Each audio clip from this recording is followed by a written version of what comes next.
Good evening, folks. Welcome back to another Monday night live stream. Hope you are doing very well. Hope you had a fantastic weekend, and I hope your week has started off beautifully. How the devil is everyone? He says, God, let me just have a little mess with this microphone here. It's a bit flat. That's better. That's better. How is everyone? What are you up to? What's your drink of choice this evening? Who's doing a bit of hobby? Who's got their feet up relaxing? Lying in a hot tub or whatever the hell you do when you're watching my live streams. Good evening to every single one of you. We'll have a little look in the chat and see who we've got. But tonight, I've had a bit of a busy day, shall we say? We'll come back to that later on. And I had a plan for a topic tonight, and it was waiting on some news coming to me, and the news didn't come today. So I had to kind of resort to the fallback option, which was, let's just get the gang together. Let's have a bit of a chat. And I'm sure you've all got stuff you want to talk about. There's plenty of stuff going on that we can chat about. Maybe not relevant to have like as a main topic type thing and to try and draw people in. But these chats, they never get as many kind of views. They don't. The numbers are never as big. But we get the hardened ones in. We get the regulars. We get the what's the word I'm looking for? The faithful, shall we say. We get the faithful in. So let's have a little look in the chat and we'll see who we've got today. So we've got Christopher Warden was in about, what's that, 5 hours ago, 5.5 hours ago. Hello, mate. Nice to see you. Or 4.5 hours ago it might have been. Yeah, 5.5. What am I saying? Yeah, nice to see you, mate. I hope you're still around. Super Pumpkin Man saying good morning to everybody. That was about 5 o'clock. And someone's Clyde saying, gee, someone was up before Super Pumpkin Man. VJ was in nice and early as well. Nice to see you. Type 40 TARDIS as well. We've got Livid Fish Paints saying evening, folks. Good evening to you as well. We've got loads of chit chat before the stream started, which I always like to see. Got Cardos Dog Forge in as well, saying hope everyone's doing well. Hope you are too, mate. We've also got Andrew Cook. He says hello from the Grim, in brackets, it's rained all night. Dark, in brackets, the sun isn't up yet, Lazygate, future, because it's Tuesday morning here in New Zealand. It's actually, it's really warm at the minute here in the UK. We're having a little bit of a spell of summer, a few weeks of sunshine, but it did rain quite heavily last night, which to be fair, I think we needed just to kind of water the grass and all that kind of stuff. So yes, it's I'm enjoying the sunshine while it lasts. How long it lasts is anybody's guess. Anybody's guess rather. Who else we got? We got Zingbo in. Hello Zingbo, how you doing, mate? He says hello all, painting space soldiers for the challenge tonight. Yes, for those that aren't aware of it, this month's challenge, the painting challenge for June is the Summer of Sci-Fi. So even if you're wanting to paint some fantasy stuff or some bits of Malifaux things or something like that, just think about the summer theme as opposed to the sci-fi theme. Try and mix it up a little bit. Try and put some bright colours in there. Try and put a bit of sand on the base and pretend they're at the beach. We'll find a way to fit them in. Let's have a little look further down. Mark Coxey, good evening to you as well, mate. How you doing? VG saying one last stream on this side of the planet before I head back to the land down under. I tell you what, mate, I feel like you've been travelling for about 6 months. Have you enjoyed it? Has it been worthwhile as a trip, mate? Super Pumpkin Man saying be kind and do not forget to drop a like. We've got 49 people watching and only 19 likes. I would love to get to the point where the likes equal the views. That would be quite nice. If everybody give it a little thumbs up. You've got no idea how much that helps me out. So yes, if you're enjoying it, a little thumbs up always helps. That's loads of chat there. I jumped off my screen there. Haxan, good evening to you, mate. We've got Major Tom in. Hello, Ed. How's you? Ryan Barry says he hopes everyone's doing well. We've got Gavin Samuel. Nice to see you in, Gavin. Clyde saying the BlackJack hot tub. I tell you what, mate. If people want to start buying BlackJack hot tubs, I'm sure I can rebrand something. I'll have a word with Lazy Spa and see what we can do. After all, I have had requests to do affiliate links for swimwear, so maybe it's just the next logical step. Mordecai's in as well, says basing minis this evening. Good evening to you, mate. Christopher Smith says I got a new job. Congratulations, mate. Well done. Congrats on the new job. What is it? And he says opinion on GH 2.0. GH 2.0. I don't know what that is, mate. Gee, here, let me think about it. I was thinking General's Handbook. It could be. Let me know if it's that. I'm not sure if that's the case. VJ saying hot tubbing for live streams. I must make that a regular thing. I think, to be honest, if I'm sitting in a hot tub with a microphone and stuff, there's a very high chance I will go up in a big blue flash. Joachim saying hello to everyone. Cleo saying snipping off sprues, relaxing with the stream. Just chill, Cleo. Everything's good. It's all good. No negativity here. All positivity. Everything's good. We won't be getting angry. We won't be getting all animated. We're having a nice, chilled stream. Colin Marks says, even mate, just dealt with one of the worst managers I've ever had to deal with. I think we've all been there, mate, at one point in our life. Thankfully, you got through it. Hopefully, you don't have to do it again. Jez says, oi, oi, how was your leg? He says, I'm making masks for a TV series. If only the TV series was Mask. And that would be impressive. Anyway, he says, I liked your video earlier. Game looks cool. There's a lot to break down there, mate. So first of all, how's your leg? My leg's doing much better, mate. I've actually got the boot off now. I'm not going to flash my legs on the stream there, but I'm barefoot now. So they basically said I could take the boot off once I kind of could walk on it and not feel too much pain. So I managed to take that off on Saturday. And Sunday I had to be fair, I had a bit of a lazy day yesterday. But today I've been walking around with just like normal trainers on. And it's uncomfortable, shall we say, but it's not painful. It's just a bit of an ache rather than like a kind of like a pain. So on the plus side, it feels like it's on the mend, mate, which means I can start to get around a little bit more now. I'm off the crutches, I'm off the boot and stuff like that. So yes, it's on the mend, mate. Thank you very much. And liked your video earlier. Yes, we'll be chatting a little bit about Eldfall Chronicles. For those of you that haven't seen it yet, and you maybe haven't been notified or whatever it is, I uploaded and set live a new video tonight. It went live at 7 o'clock.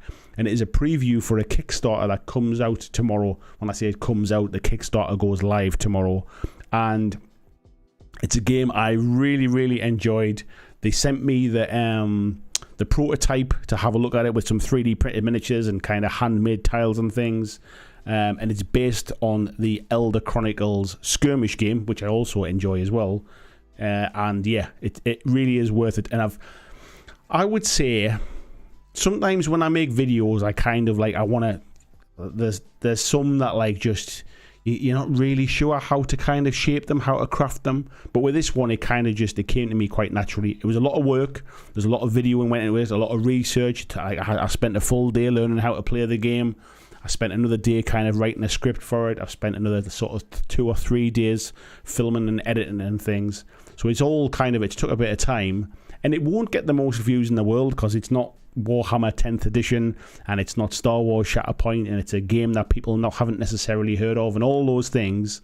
But I'm really proud of the video. I enjoyed making it. I really enjoyed the game and I'm proud of the finished video. So I would love it if you would check out that video. Just even if it's not really something that you necessarily think might be for you, please just check it out. I've put a lot of hard work into it and it would be awesome if folks just kind of sort of got to see it. And that might push it up the rankings a little bit so other people get to see it as well. So that would really help me out. That's a way to help me for free. It's just kind of is to watch the video that you're not that bothered about.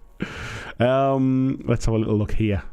Joachim, did I miss you out somehow, mate? I just saw your name there. I don't remember saying it. Hello, Joachim. How are you doing? John Shepherd, hello to you as well, fella. Kodos, good evening. Ed saying people with nowhere else to be. The committed, mate. The what's the word I'm thinking of? There's a word in my head and it's on the tip of my tongue. The faithful. I think I've already said that one. Yeah. The best ones anyway. Yeah, VJ says the faithful all bow your heads and say hail the BlackJack. Paul Ridgen, how you doing, mate? It's nice to see you in. Win Haywood as well. He's saying thanks for the companies. He builds more Shatterpoint minis. I've been painting my Shatterpoint terrain. I might be able to show you a little clip of a video. I've basically painted it all. I've filmed it all. But then I basically had to stop working on that video and start working on the Eldfall Chronicles video that I uploaded today. So I've got all of the footage to go back and edit and stuff like that. So I might give you a bit of a behind the scenes clip of it to show you how it's kind of coming together. But yeah, I've been enjoying on that. I haven't even touched the miniatures yet. I'll be perfectly honest. I want to get the terrain finished, make it into a video, and then I'll start working on the miniatures as well. And they're sitting down there. I can see them from here. The Obi-Wan box and the Count Dooku box are still in the shrink wrap. I'm not even going to touch them until I've painted the core set miniatures. That's my little... And I'm not going to buy any more boxes until I've built and painted those ones. That's the way I'm treating Shatterpoint at the minute. I figure if I can't motivate myself to paint the stuff that I'm really looking forward to, what's the point in buying more new stuff? So, yes, that's called self-control, folks. Let's have a little look here. Tony Howell, happy birthday, Mr. Howell. How are you doing? Nice to see you in, birthday boy. I hope you've had a lovely day, and I hope you've been treated suitably well. And yeah, nice to see you in tonight, mate. Gary Jensen says, hello, Andy. He's been gaming instead of painting. Nice change, but time for the wet stuff on the plastic stuff. I think that's what contract killers say as well. That's why they call it wet work, isn't it? When they lay out the plastic and then you get the wet stuff all over it. That's why it's called wet work. So just be careful how you phrase that, mate. VG having a chat with Yoakum there. Jimmy Moresco, hello Jimmy, how you doing? He says, hello everyone from Texas. Got the Battletech Essential box set for Father's Day and wondering if I should dive into the game or not. Well, you've got it, mate. I think it's certainly worth checking out the box set, mate, and seeing if it's something that's up your street. Sunderland saying evening as well. He's finally painted his Carnivale core set. After a long hobby break, I have some difficulty to get in the flow again, but it's getting better. I think we all get through that kind of stages, mate, at times, where you kind of you sometimes fancy a little break, and then sometimes that little break goes on a bit too long, and you kind of lose the mojo. But sometimes it just takes that one little thing to tip it off again. Excuse me while I just get a drink of water. It's a bit of a squeaky bottle top, that. I'll be keeping on top of the water tonight. It is scorcho in here tonight with all the fans for the computer kicking out heat and the light and everything else. So yes, expect to hear the clanking of the water bottle on a regular basis. Let's have a little look here. Where the heck's this one? Let me scroll back. Where are we going? I've got to go all the way back for the chat. Oh, there it is. Jez Hunt saying it's as hot as Satan's bunghole. I bloody loved last night's downpour. Yeah, it's quite nice to have a bit of a splash. I was lying in bed. I had a bit of an early night last night, and I was lying in bed with my headphones in, watching a TV show. If anybody hasn't seen it, I've been watching From. I don't know if anybody's aware of it. I won't kind of spoil it and tell you what it's about or anything like that. But I just watched the first series of From. I watched the last episode of the first series last night. So I've got season 2 to start watching now. And yeah, I could hear the rain coming down, even over the sound of my headphones. So yeah, it must have been belting it down. Colin Wakeland says good evening as well. John saying, I sent some of my Death Guard pics, but I forgot to put my name in the email. I think it just automatically picked it up, John, from the email address. I think I've seen yours come in, mate, and put them in the file. Captain F. Castle said he's doing his first hobby in months and months. Awesome, mate. Good to hear. He's getting reacquainted with the airbrush, base coat and Shatterpoint. That's a good way to do it, mate. Defective Dice here all. Hello to you, mate. Tony says I was a good little birthday boy and hit the like button. Thank you, mate. Thank you very much. And Vijay saying, yeah, it feels like I've been on the road for a long while. It's been an awesome trip, but very much looking forward to getting myself home. Yeah, I like a bit of a trip away now and again. But I must admit, I don't think I've ever travelled for the amount of time that you do. I think 3 weeks, I think, has been the most I've been away. Let's have a little look. Tony's saying Mankini's in the merch shop. Nobody wants to see that. Gloomhaven. That was what GH 2.0 was. Gloomhaven 2.0. I haven't played Gloomhaven 1.0, mate, so I don't have any thoughts on it. I've never played Gloomhaven. I've not even played the something of the lion or something, Eyes of the Lion or something like that.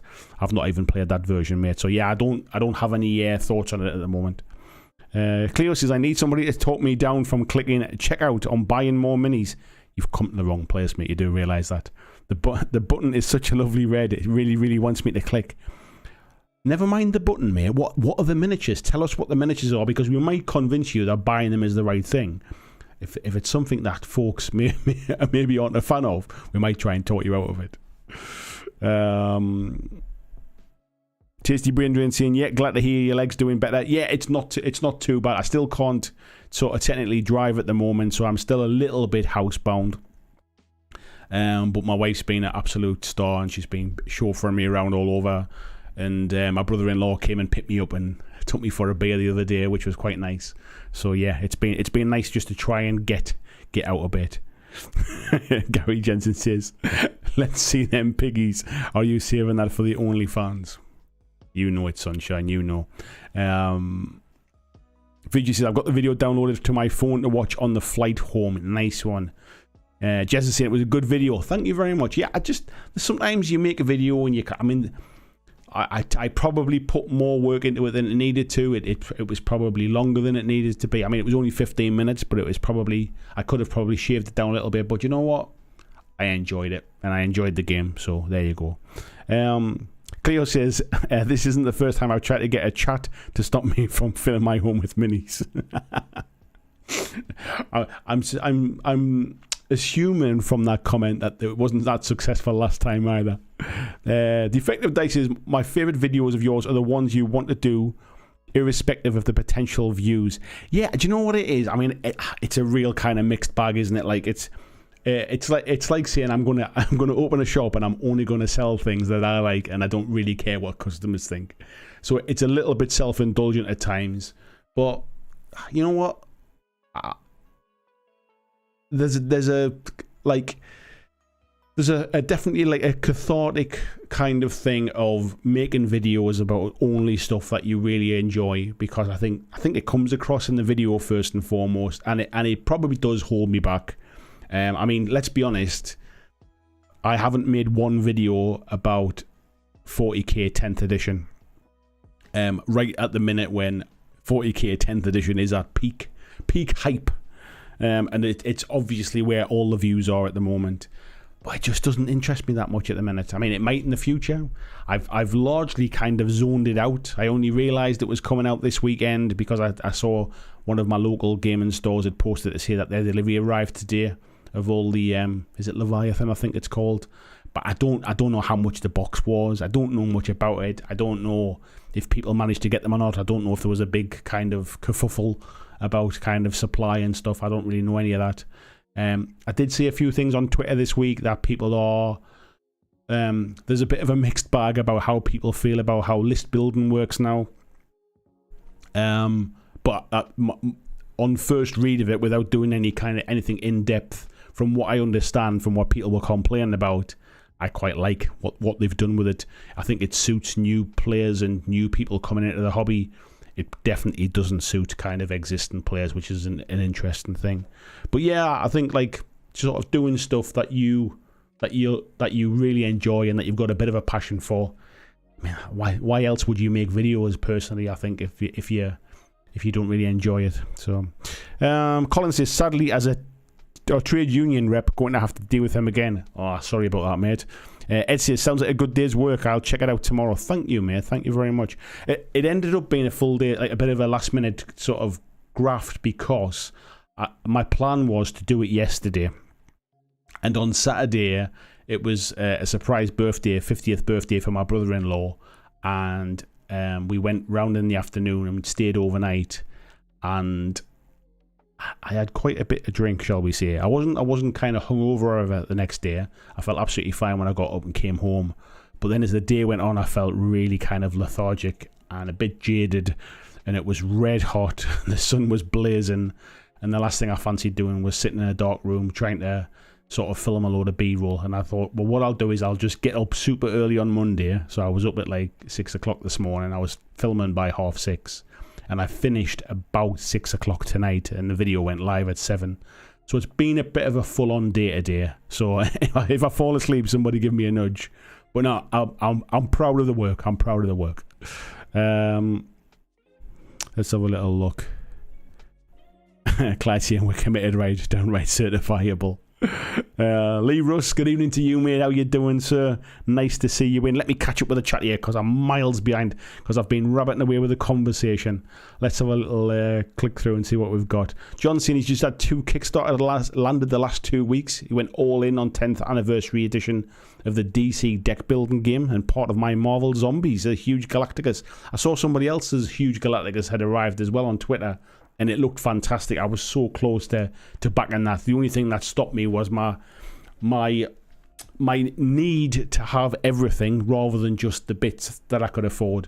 And so I decided to get nothing. So that's how that worked out.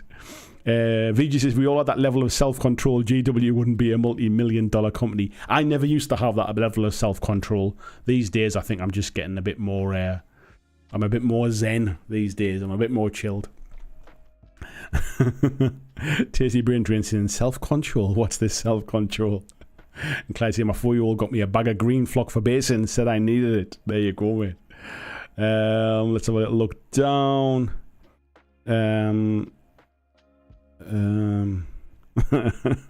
Type 40 toilet saying I can stop buying minis anytime I want. He said Twitch, but it doesn't come. It doesn't have the same when you go Twitch. You have to do the Twitch. Andy Smith says hello from the Smiths. Hello Smith family. How is everybody in the household? RG saying he's changed to a 0.6 nozzle on the FDM. Now just need to dial the settings in. Too much stringing at the moment. Ooh, interesting. I've never bothered changing anything on mine. I think it's still Is it 0.4? I think it's 0.4, isn't it? That's the kind of the standard. Cleo saying I'll check out From. I need something to fill in the time until the next episode of Silo. Haven't seen that yet, mate. Mark Burton, good evening. He said he's been printing lots of terrain pieces right now from Ultimate Dungeon. Very nice, mate. Very nice. Mordecai says From was a good watch. Looking forward to second season. Yeah, I must admit I started watching it a while ago, and for some reason me and my wife stopped watching it like by episode 2. But we got back into it this last couple of weeks and got through that first series, and it's weird. It's kind of like it's quite slow, but there's always enough happens that makes you want to watch the next episode. But I wouldn't say it was kind of like, it's not high octane. Definitely has feelings of Walking Dead a little bit in terms of its sort of slow pace a little bit. God, VJ says 6.5 weeks has been his longest, but that was a real trek. I think he's going to start capping out at 3 weeks in the future. Yeah, 3 weeks has been my max, and that was my honeymoon. So yeah. Captain Castle says I walked past you outside of UK Games Expo. Too tired after travelling all day to stop and say hi. So hi, mate. I hope you enjoyed the expo, friend. RG says really enjoy watching Poker Face, one of the best series I've seen in a long time. We've been watching that as well, mate. Yeah, we just drift into it now and again. I like the way each episode is kind of self-contained with that little thread that runs through the series. It's pretty good. Fishy says he's getting too old for it. Clyde saying pull a Mr. Bean and drive from the roof of the car with a broom. I did wonder whether I could press the pedal down because we've got an automatic car, so had it been my left foot I'd have been able to drive with my right. But I was wondering whether I could just keep it held down with my crutches. But no, it sounds a bit dangerous. Tony saying we're a bunch of enablers. We're terrible at talking people out of buying minis. Cleo says I'm too embarrassed to say what minis. Not something weird for some weird complicated gothic game at all. Sounds like it's right up your street, mate. It sounds like it's something that you want. Table Salt Game says what's up, enthusiasts? It's your boy Rob. Hello Rob, how are you doing? What is it? VG says, well, since Amaranth and that bloke got those big deals to go to Kick, where is your deal, Andy? I don't know what Kick is, mate, and I don't know what Amaranth is either. And that bloke, you're saying the word. I understand the words. They don't make sense in the sentence to me because I don't know what that means. Or VJ says OnlyFans or Kick, pretty much the same thing. Well, there you go, mate. I haven't heard of Kick before. I must be one of the old crowd. I'm not one of the cool kids. When saying hit the buy now button.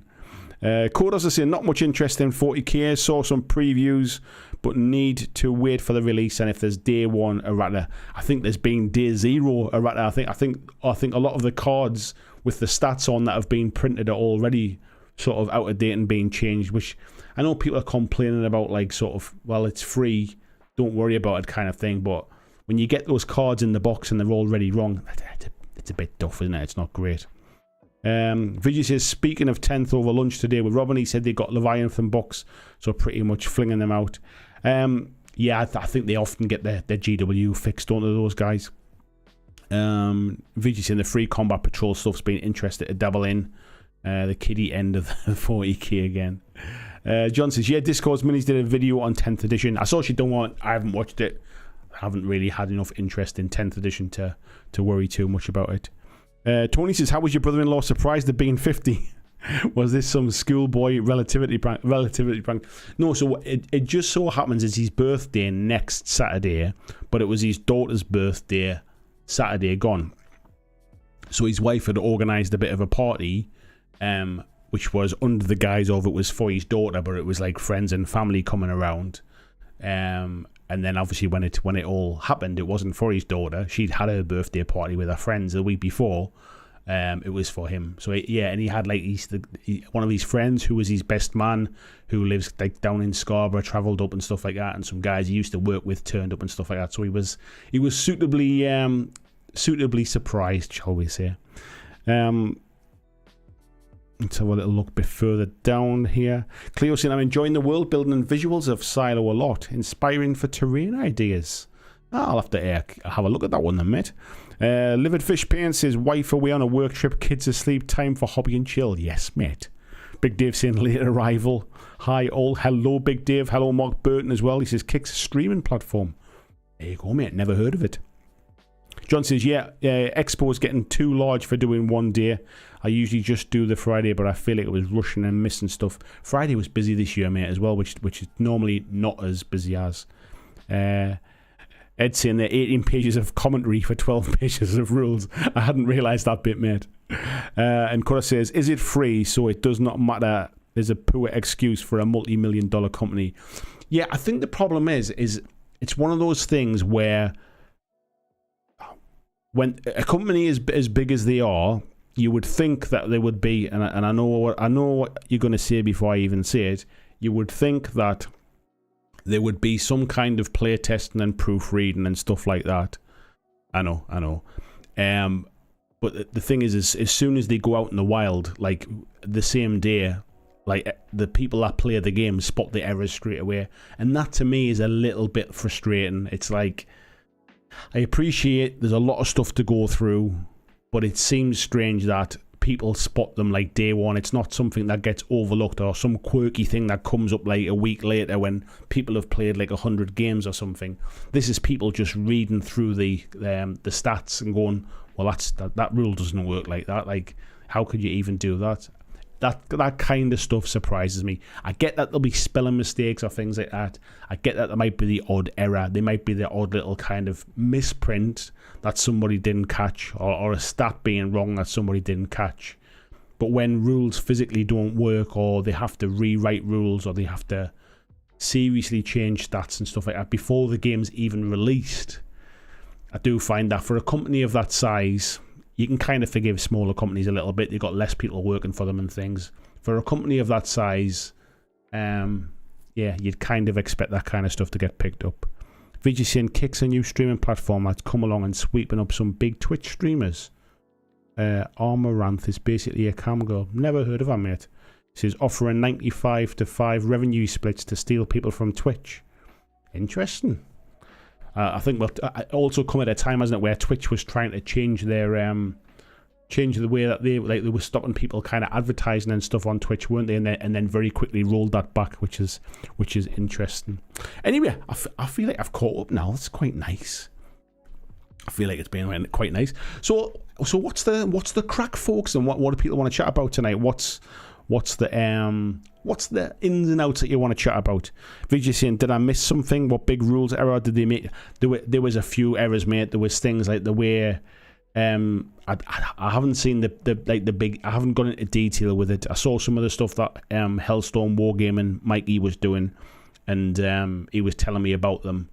And I don't really understand the rules to kind of know in depth what the problem was, but there was loads of like kind of sort of quite serious errors, I think, where basically the rule just wasn't playable, and then they've basically rewritten the rule, and the rewritten rule still isn't kind of like sort of right, but maybe that's only if you're taking it more serious. Maybe that's if you're a very competitive gamer. If you're someone quite casual like me, it might not really make much of a difference. I don't know. So, Koda says, helped publishing stuff for a local museum in the past and know the problems with spelling errors that go through 3 people and being spotted as soon as you get the prints back. But we were doing it for free. Yeah, that's it, mate. And I mean, there's always going to be things slip through. I mean, nothing is ever going to be perfect, but it's more to do with how the rules are written. You would, and I think, how can I put this? It's one of those things where if I write a rule and I say to somebody, what do you think of that rule? And they go, does it mean this? And you go, no, it means this. And they go, all right, yeah, that's right. Then what you're saying, I can understand that from the rule. So when you've had the rule explained to you, as opposed to just reading it cold, it makes perfect sense. The problem is when you read it without any context of somebody saying, well, this is what it means, that's when it gets taken out of context. That's when it doesn't work properly because people read it a different way and there's nobody sitting on their shoulder to kind of say, well, actually, this is what I meant by it. Which is, as Ed was saying before, this is why they come out with 18 pages of commentary for 12 pages of rules. I just like... I mean, this will have been sort of in the works for quite some time, and they know that as soon as it goes out there, people are going to find these things. I just wish they'd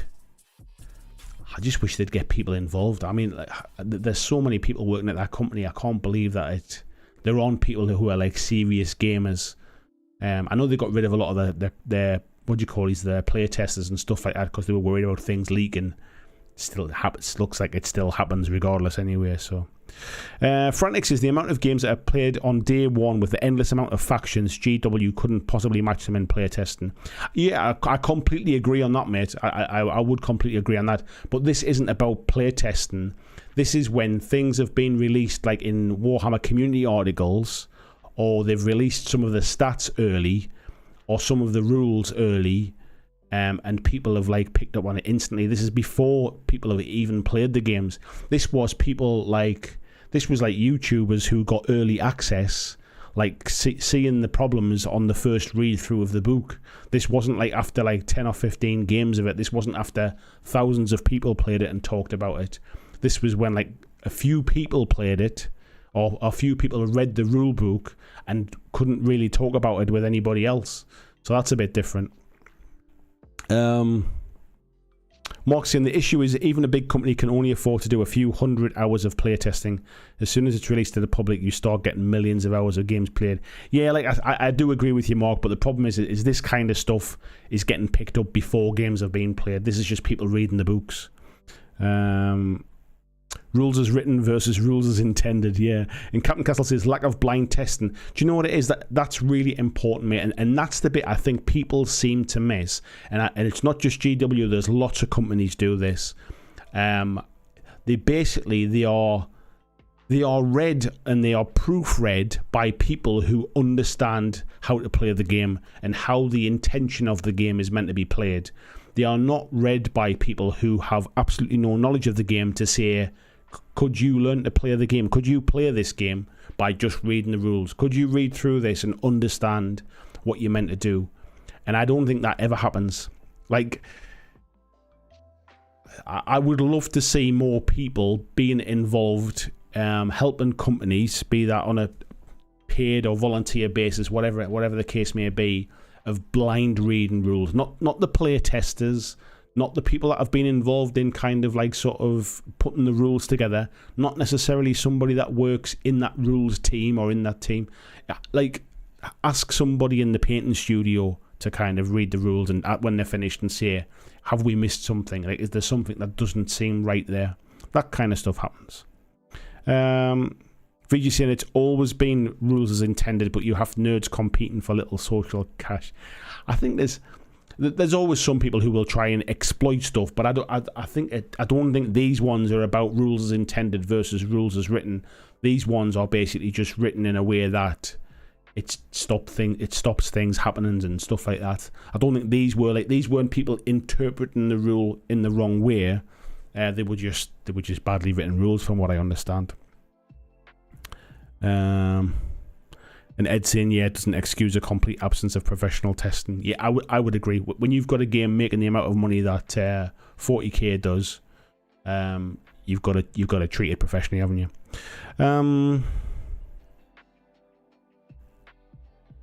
Let's have a little look here. Chris is saying that's a playtest UK thing, rules reading wise. A playtest UK thing. I don't know what that means, mate. Yeah, John saying, yeah, good board game developers get people to play test the games. Yeah, I mean, I think what they do is they play test them during development to see if they work and stuff like that. I think the problem is there's a mixed bag here. You get I just say I wasn't interested in GW. That's all we're talking about at the minute. I think we're talking more about rules and in general and stuff. I think the problem you've got is, if you're a small kind of independent games developer, you want people to give you as much feedback as possible. If you're the biggest tabletop games company in the world, you don't want people leaking that information, because they get their little bit of kudos by leaking stuff that people don't know about. So I think what's happened is they've gone completely the opposite way, to the point where they're trying to do everything in-house, like under lock and key, almost like some kind of Marvel script. And the problem is they've probably got less people looking at it now than they ever did, and that's how this kind of stuff happens, I suppose. VJ says, GW seem to be happy to bring in non-hobbyists into various roles to help the bottom line, maybe bring in someone to play test the game blind. I guess at the end of the day, mate, when it comes to business-wise, the size of GW, if the guy in finance won't have anything, won't necessarily need to be a hobbyist, or the person who works in HR, or the person who works on payroll or something like that. That's just the case when you have big companies in it.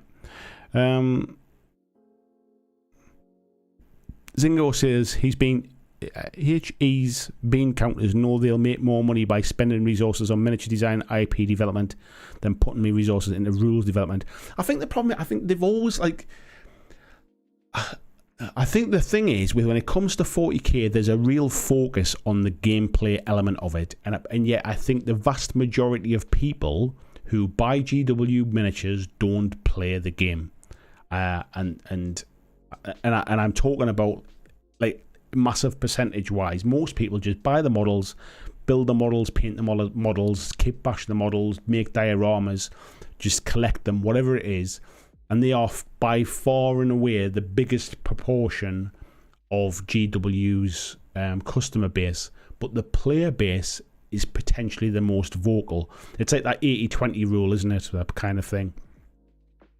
But because they're really vocal, and because there's so many content creators talk about sort of GW stuff, it's much easier to kind of talk about gameplay and rules and tactics and strategies, and this rule's wrong and that rule's wrong and this will be better and this model's better than that model, kind of thing, in terms of power.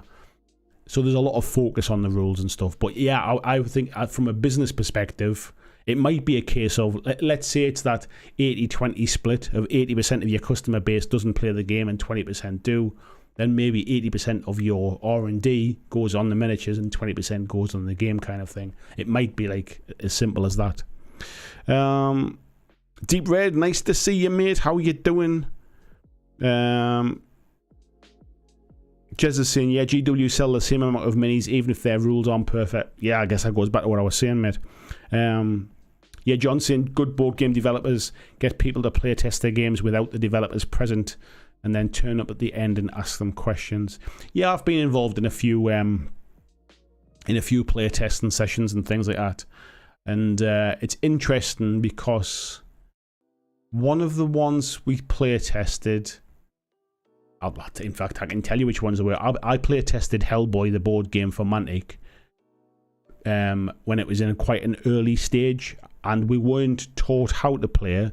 We kind of tried to learn how to play, if you like, and work it out, and then basically had to feedback any glitches or things that we didn't understand or things that weren't clear or any ideas we had that could make it better. And I found that quite interesting. The second game that I player tested was again for Mantic, and this time it was the Walking Dead All-Out War, which was the kind of the more skirmish, competitive version of Walking Dead.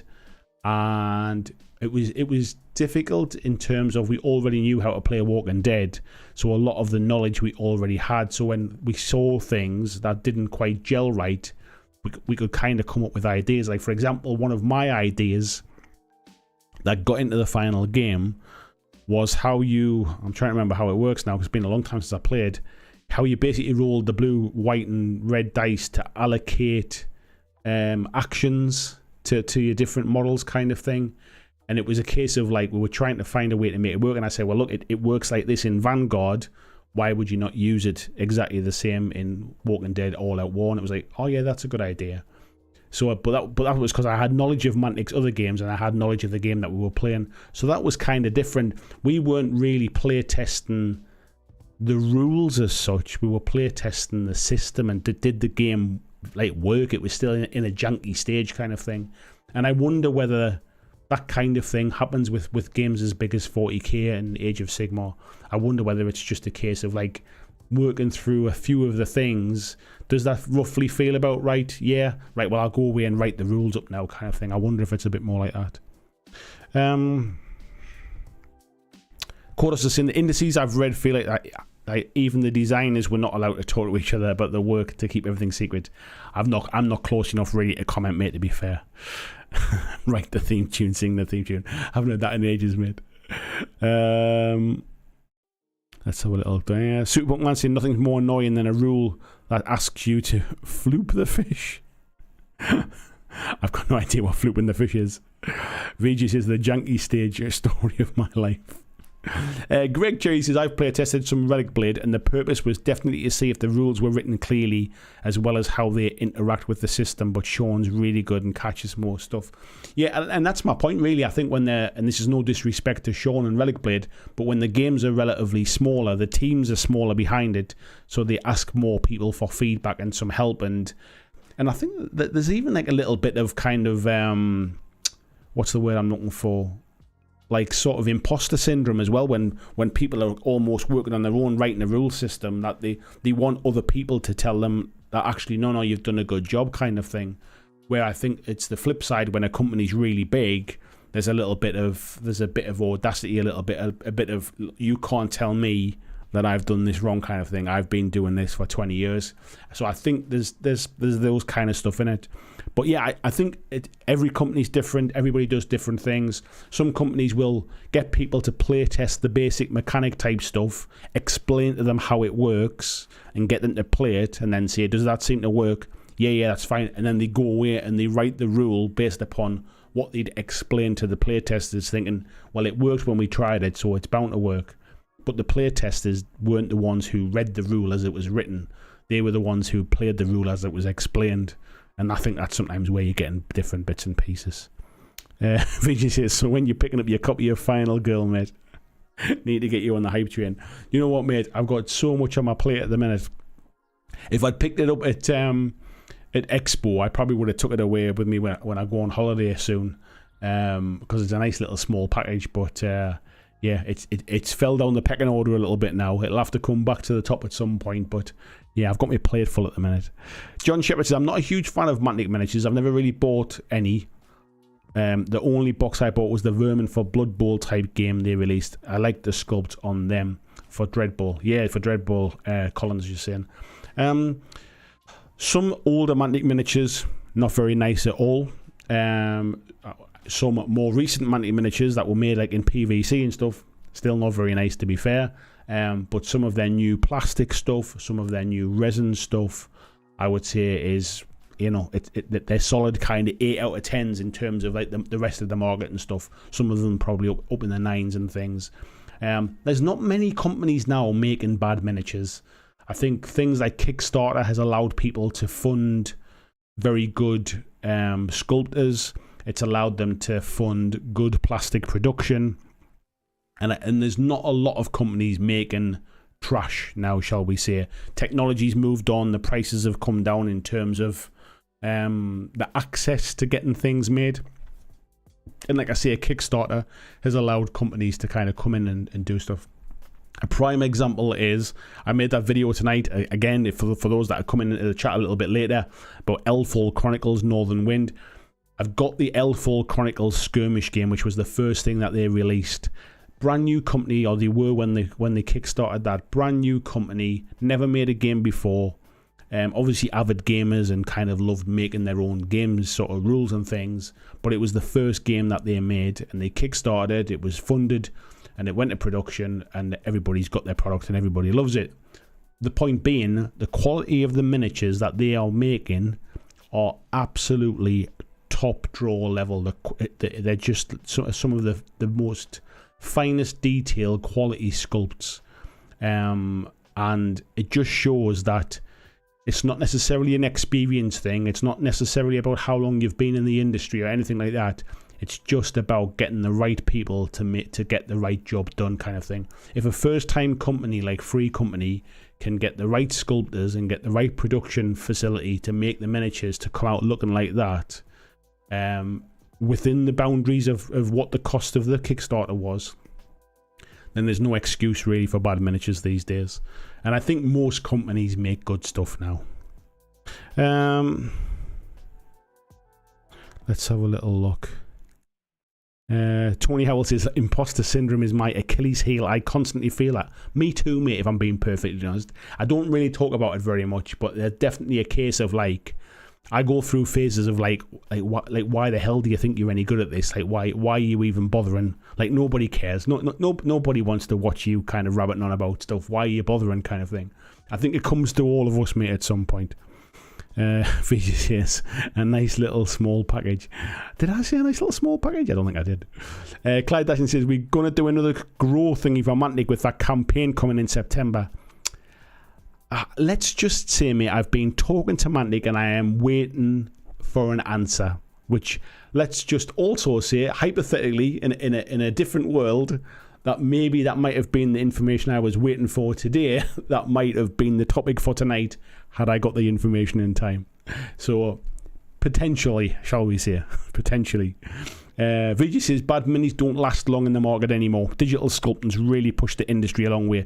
I think the other thing that's pushed the industry a long way is 3D printing as well. Like the amount of 3D printing companies, not 3D printing companies, like STL companies out there. Excuse me, man. Itchy foot there. The amount of companies out there that are selling STLs, like one-page rules, for example. People like, what were they called? The names escape me. There was another company I was trying to think of. Archvillain Games, that was what I was trying to think of. They make some fantastic sculpts that you can then go and print out in your home printer. And the thing is, when you can print out really high quality miniatures at home that are better than some of the companies that you're paying top dollar for, that's when the things start to get pushed up, and that's when companies have to employ better sculptors. They have to employ better manufacturers. They can't just go out to the cheapest in China and get things bulk shipped over like they used to do in the past. They can't use poor materials because basically you lose so much quality in the sculpt. A prime example is at the minute, Mantic have got some Veerman rats in the STL files that they're doing in the Mantic Vault. And I saw a picture online the other day where somebody had printed one out versus the one that came, I believe, in Star Saga. And it was exactly the same sculpt. And it just showed how much of the original sculpt details were lost in the production of the plastic miniature. I think it might have been PVC, like board game plastic, as opposed to kind of like sort of the normal grey plastic that we get. I forget what it's called. Injection molded plastic. It was amazing how much of the quality of that sculpt was lost. So it wasn't that they had a bad sculpt, it was just that the production facility didn't sort of do the sculpt justice. And when I was talking to Luigi, who's the sculptor for a lot of Mantic stuff, there was an open day last year and I sat and had a right good chat with him, and I did tell him actually we should do a video or interview about it. I need to get back in touch with him and make that happen, really, because he's a really interesting guy. He's just done some amazing, if anybody knows the Eddie character for Iron Maiden, he's just done an amazing like Eddie sort of bust for Sideshow Miniatures, or Sideshow Collectibles, I should say. He basically sculpted that, and it is absolutely beautiful. He's a fantastic sculptor, but even he was saying some of the stuff that he sculpts, he never ever sees in the finished model. And the first time he'd started to see some of that was when Mantic switched their production to the place in Poland, to whatever they're called, I forget the name now. And he started to see some of the stuff that he was sculpting, like details in shields and stuff like that you never ever saw before. So there's a lot of difference between manufacturing processes. So just because people are using injection molded plastic and big dies doesn't mean that all the quality is the same. Definitely. Archon Studios, that's the one. VG, thank you very much. Colin says, I'm a big fan of the elves were made by Bob Naismith, who sculpted the first Space Marine, I found out. Yeah, I think back in the day, if you go back, a lot of the XGW folks were kind of like sort of flitting around kind of between a lot of the XGW folks companies. So things like Warlord, things like Mantic, that kind of stuff. These days, there are sculptors all over the world. Digital sculpting has allowed people to kind of to get good quickly, because it's a lot faster to practice digital sculpting than it is to practice physical sculpting. And because pretty much everybody now, not everybody, but pretty much everybody has kind of moved to digital sculpting now, there's an abundance now of very good sculptors. There's still some poor sculptors, because there's people who are basically just, they've done it as a bit of a hobby and they're trying to sell their wares kind of thing. But the good ones are very, very good. Let's have a little look. Bob Naismith's interview on Peachy's channel have been awesomely informative. I've not watched those ones yet, to be fair.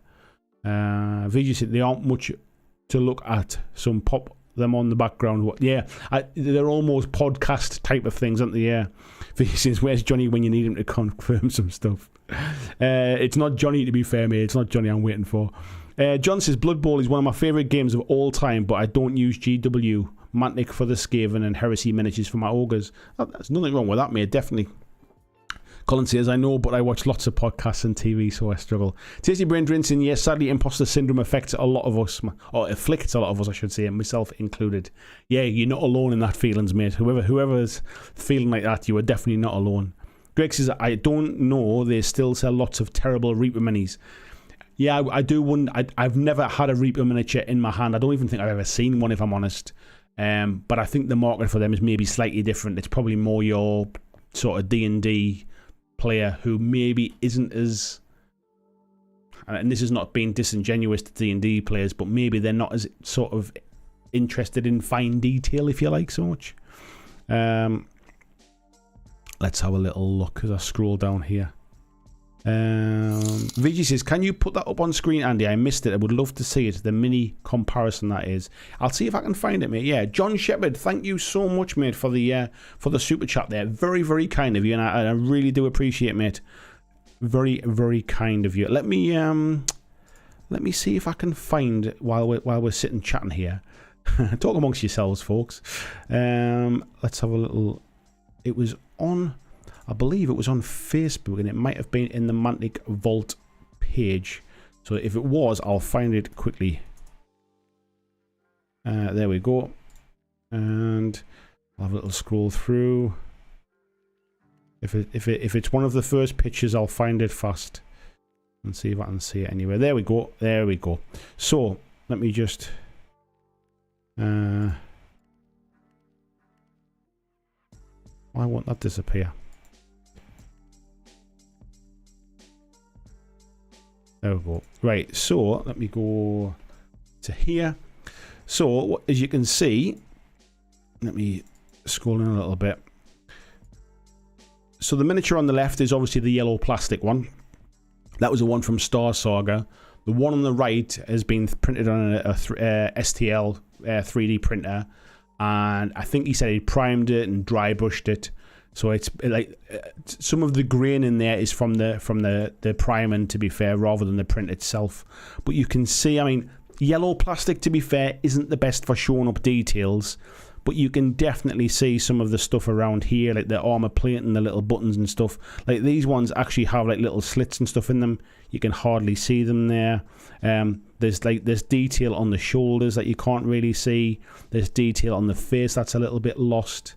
The gun's hard to tell because it's kind of towards the back, but it definitely appears to be more detail on there. And I know it's not a perfect comparison because like one of them has been kind of primed and stuff like that. I'd like to have seen them both primed and dry brushed the same way as a full comparison.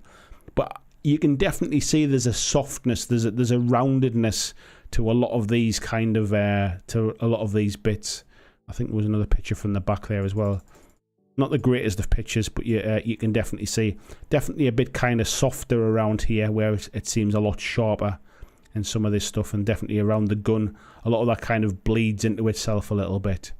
And that's, I mean, Mantic made these kind of sort of a number of years ago now, so it's definitely things have changed a bit since then, but it just shows that that original sculpt is the one they've used for the STLs. It's not the one, it's not like a new version or anything like that. It just shows how some of it kind of changes a bit.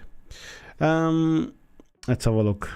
Somberland saying, is Archon producing the new Mantic plastics? Yes, mate, they are.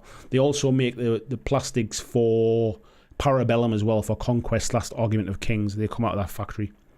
VGC would love to see an interview with Luigi. Yeah, I mentioned it to him and he was definitely up for it, and it's my bad for not organising it, to be fair. I should definitely get onto that one. Mark saying, that is one reason 3D printers are neat, but resin can be more fragile.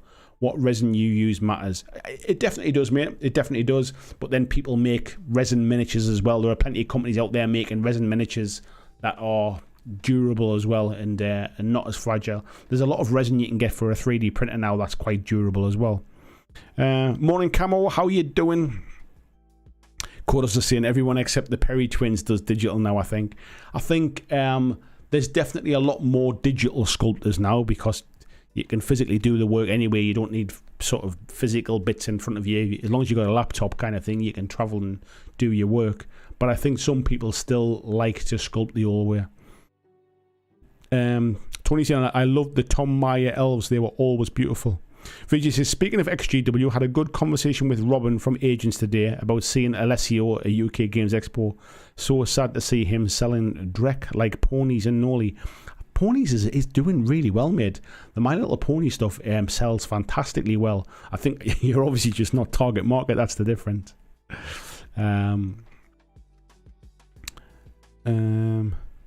Clyde saying, don't splash around too much in the BlackJack hot tub.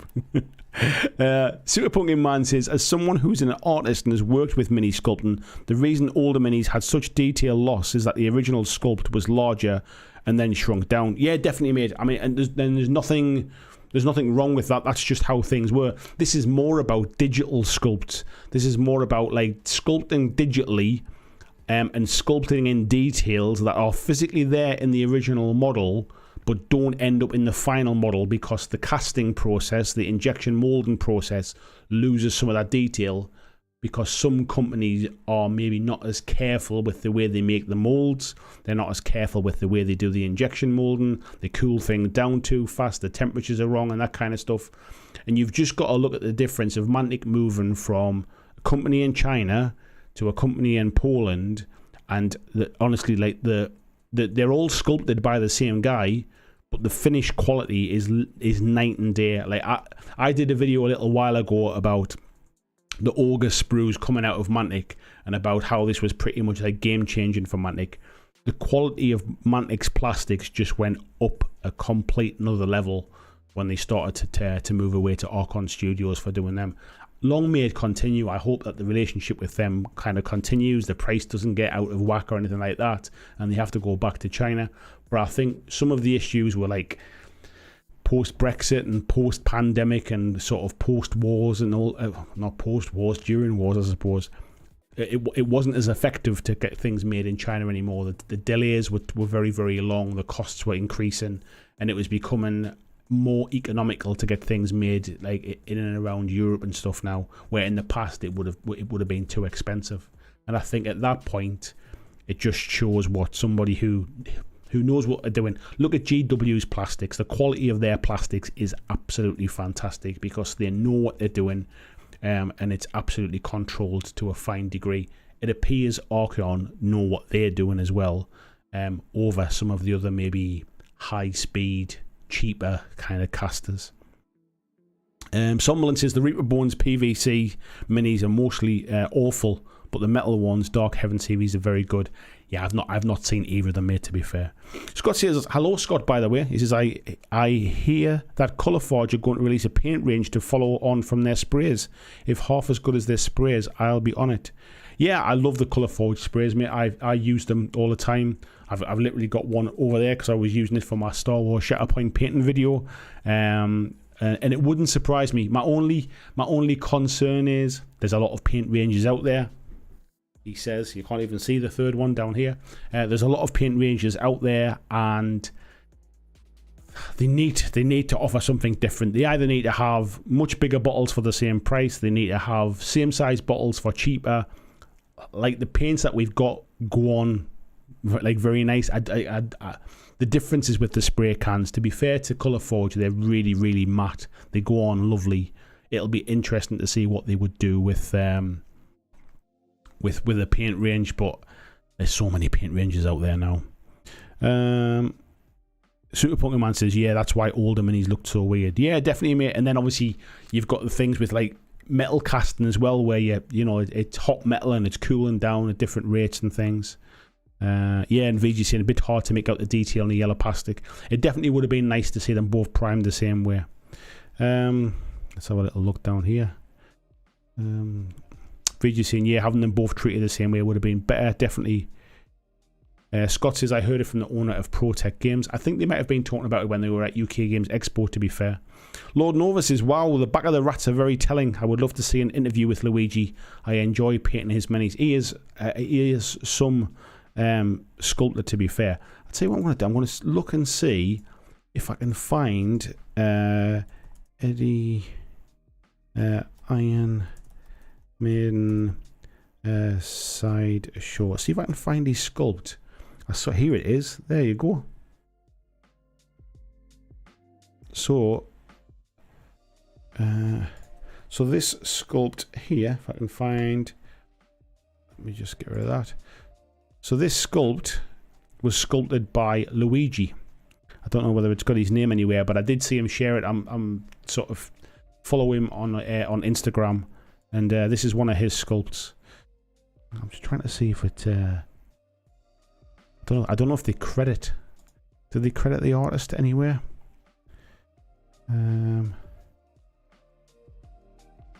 Be nice if they did, wouldn't it?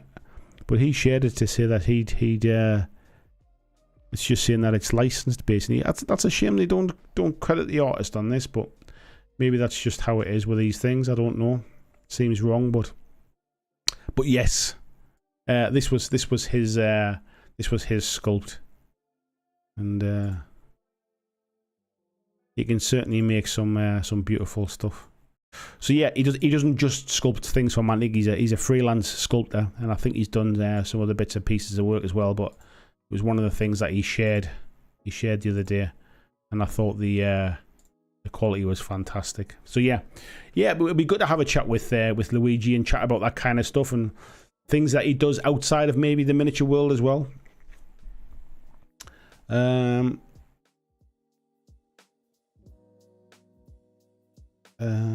Let's have a little look here. Scroll down.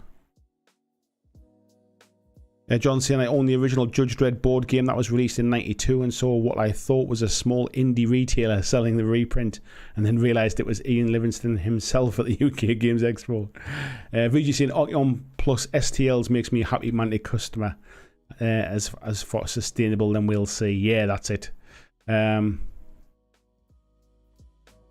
Clyde says, Alessio is just a rule crafter. He goes where the work is regardless of IP. It's not strictly true, to be fair, mate. He has his own company, and a lot of the games that he sells are for his own company. He does also do some freelance stuff as well on the side as well. RG says companies are shortening supply chains. High cost 6-week shipping from China versus 3-day road freight from Poland. The US, UK companies are starting to onshore production. I mean, it will ultimately lead to higher prices, because what will happen is China will get back under control at some point and the prices will plummet again. But hopefully the quality of what's coming out of these kind of factories is enough to keep people buying them and not worry about price every single time. Haxan says Archon Studios have made good quality minis for a while. I've owned and painted a lot of their stuff, like Vanguard of War and Alien vs Predator. Yeah, they're definitely good. Saying, yeah, it's a nice one. And Matthew Rose saying, yeah, blue glow in the eyes, I'm in a trance. John Shepard says, I own the board game Operation Grim Cargo by Mantic. Grim Cargo? I bought it pre-owned, has been out of print for a while. Is that the one that comes in like a really thin cardboard box? Is that the old... It's essentially part of... It's like the forerunner to Dungeon Saga, which was Dwarf King's Hold, and they made a sci-fi version, didn't they? Which I think I might have had at one point as well. Yeah. VJ says, GW must be getting a pretty big boost in Australia, as China cast, according to my sources, is pretty much dried up. I think it's one of those things where...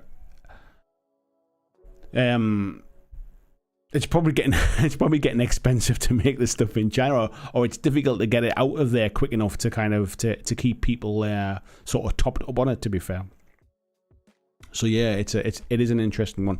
But yeah, if I go back, we're just chatting about like the kind of the quality of miniatures and stuff like that. I mean, we looked at Moonstone stuff last week, just to kind of to pick up on the L4 Chronicle stuff that my video was about today. I can't really show you the miniatures close up because it'll be garbage here. But if I have a look at like some of the stuff that they're doing, let's see if we can. So some of the photographs are maybe not the best, but you can kind of see, like this miniature here is one of the ones I show in my video, and it is absolutely beautiful. I almost want to show you the way this is sculpted. Is basically it's two pieces. So the woman sitting there is one piece, and the base is a second piece, and there's just a little kind of like a peg thing that she sits on. So I've left them separate at the minute, so it would be easier to paint. But it's absolutely fantastic quality. I wish I could show you the ones. I mean, there's one of the resin where you can actually just kind of see the model without any paint on. I want to try and show you them without paint, to be fair, because it really sets off. You can kind of see where the detail is on them. And some of the lighting in these pictures is not necessarily the best, but it just shows there's companies out there that are not the big guys who are producing some absolutely fantastic. I mean, there's one in a slightly different color. You can see the details all there. It's not just in the paint job. Beautiful work. I'm really looking forward to painting that model. You can see some of the other ones, and there's one there just basically kind of. But yeah, this like I say, these are basically smaller company first. This is their first miniatures they ever produced, and this is the quality that come out. Like there isn't any excuse anymore now for poor quality miniatures.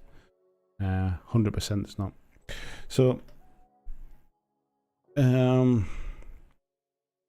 John says, yeah, that's the one, like Space Hulk. Yeah, it is old now, mate, isn't it? Very old. Vigi says, can't wait to get home and finish setting up my hobby space in the man cave. Nice, mate. He said, trips really recharge my creative batteries on many work and personal projects. Matthew Rose, I won't say that out loud, but very funny. Yeah, I'm going through a bit of a kind of a rich vein of enthusiasm and kind of what's the word I'm looking for? Like creativity at the minute. I think it's been nice. I've had a few kind of bits of things to be working on. The Shatterpoint stuff come along at a nice time as well, where I didn't really have much on my table at the time. The stuff I've been doing with L4 Chronicles, I've really enjoyed playing that as well. I've been getting plenty of games in for my review, and the game you can play solo, you can play it player versus player, and you can play sort of co-op as well against the enemy AI. And all three versions work really, really well. Low model count, like 3 or 4 models per side. stat cards where all of the rules are on the card, and like there's keywords on the front, and when you flip the card over, it has the keywords on the back with the description, the full description of what they all do, so you're not constantly flicking in and out of the book. The miniature quality's been fantastic. It comes with a bit of card terrain as well, and you could obviously use your own. The rules are pretty straightforward. I would liken them in terms of, I would say they're a bit like Infinity in terms of the D20, and where having a target number and rolling under. In terms of like the complexity of things interacting with each other. However, the big difference between Infinity and this is there's a lot less models. Like I say, you're talking 3 or 4 per side, and all of the information you need is on the card in front of you. So you're not wading through rules and rules in a book, at least until you learn it all. You're not wading through all of that stuff and getting confused by the things you don't need to know. So for me, it's almost like somebody looked at Infinity and then went, how could we make this much easier to get into? And then basically put a fantasy spin on it, changed a few things up so that it also has that kind of action-reaction mechanic, although not the same as Infinity, but it definitely has that feel of it. It's definitely got an RPG feel to it with the storylines involved. It's just a really fun game, and that's kind of perked me up a little bit. So like I say, I did this video over the last week, and it's kind of like I've really enjoyed it, and I'm kind of proud of the work. I'm proud of the video that's up there, regardless of how many views it gets. I've got this stuff that I'm obviously talking about with Mantic in the background. It might come off, it might not come off, I don't know. But if it does, that's something else to kind of get my teeth into. So yeah, there's lots of bits and pieces. Just saying, yeah, they're kind of nice. Vee says, so many gorgeous sculpts in the Bushido stand at UK Games Expo, and that hilltop Japanese castle board was chef's kiss. I didn't even see it, mate. I didn't even see the GCT Studios stand there.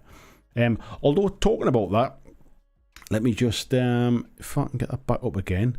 I have been looking at like sort of Japanese terrain to 3D print for to play L4 Chronicles, but also because I think it'll be good for Malifaux and probably Bushido if I ever got round to having a look at that. And I found this stuff online from a company called 3D Alien Worlds, and some of the stuff they do is absolutely beautiful. They've basically got all of they've got like a samurai. I mean, they've got lots of different types of terrain and stuff, but it was the samurai stuff that I was looking at, and they do like some full sets here. So they do like, say, like a shrine set, with stuff like that on. Why don't they zoom in bigger? Why? I would like them to zoom in bigger, but it's got these nice kind of like these nice shrines and stuff like that. Apologies, it's a bit small on your screen. I literally can't make it any bigger. Let me see if I can. Will it? Oh, it'll make it bigger that way if I zoom in 200% on the actual website. Let's go back to that. There we go.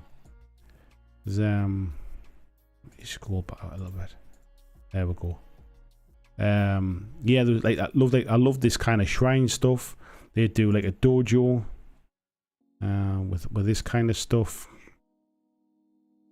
I just thought there was some really cool stuff, and I can see some awesome games of Malifaux, games of Hametsu from Blackside Studios, Bushido, obviously Eldenfall not like as in Elden Ring, Eldfall Chronicles. I thought some of this stuff was cool for 3D printing, so I was thinking about treating myself to some of this stuff. But it was these kind of like, was it the Castle Wall set? Was it these ones? No, I think it was the gates, I think. Where was that one? Was it Temple Outer Gate? No, do you know which one it was? It was the... Let me just get back to there. It was these ones. Samurai Stone Wall set. I just thought that they would look fantastic. Really liked them. To kind of build some nice little kind of play areas and things like that. So yeah, you just talked about Bushido there, just kind of reminded me. Yeah, I'd been looking at these. I think it was back in last week. So yeah, I really quite like them. Let's have a little look. Captain Castle saying, chat, what game is this? Missed a couple of minutes. I think I was talking about Eldfall Chronicles, mate. That's what website I had up. So it could have just been that one. I'm not sure if that's what we were talking about then. But the miniatures I was just showing there was more for 3D printed terrain. Yeah, VG is saying Japanese terrain to print. Bring it on, yeah.